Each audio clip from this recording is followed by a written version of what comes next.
What's up YouTube? Welcome to another video. I hope you all are doing great.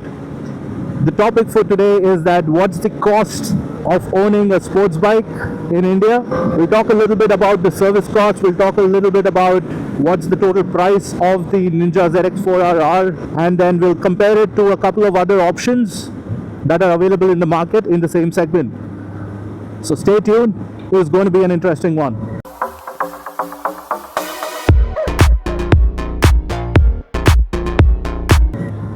Alright, so first things first, Kawasaki announced that the Ninja ZX-4RR will not be available anymore. They will not be taking any more bookings for the 4RR, but the R version of the same bike, the Ninja ZX-4R,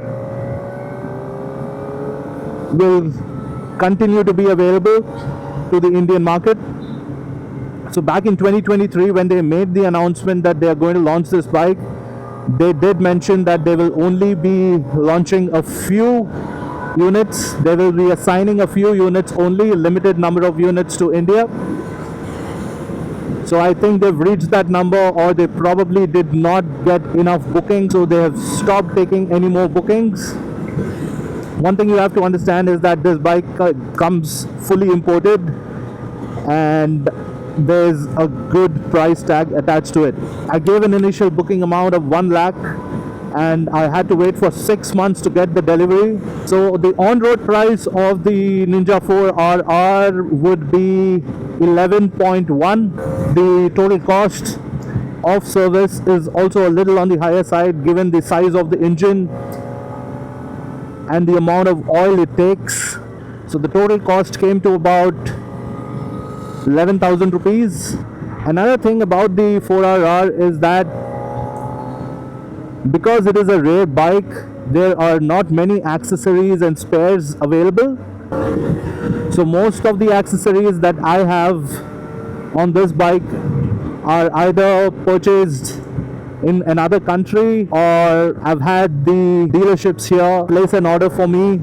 So you will have to pay a premium price.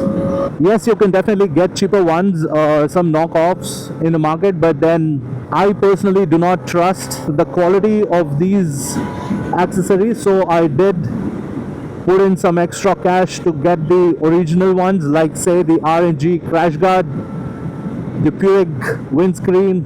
I have a list of all the accessories that I have fitted to this bike, and I've made a video about that. I'll leave the link to that video also somewhere here. What I'm yet to do for this bike is get a aftermarket exhaust and get the PPF done. So in total, I think I've spent about 15 to 20k for accessories, but the exhaust itself I think will cost me around 40,000. The one that I am looking at, the Kaufman exhaust, which is available only in the US.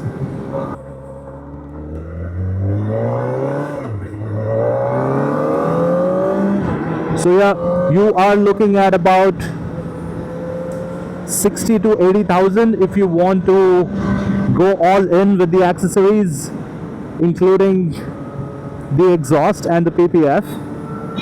So it is a costly affair to maintain a bike like this with all the accessories. If you're not very keen on having all of these accessories, you can ride this bike stock, which is still really superb, and you can be satisfied with the sound, you can be satisfied with how it feels without any of these accessories also.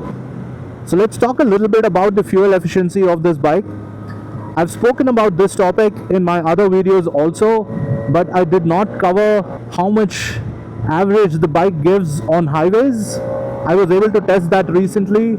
So in the city, say you live in a city like Hyderabad where there's a lot of peak office hour traffic, and I take this bike every day to work. So what I've seen is that in such traffic conditions also the bike gives about 17 kilometers average,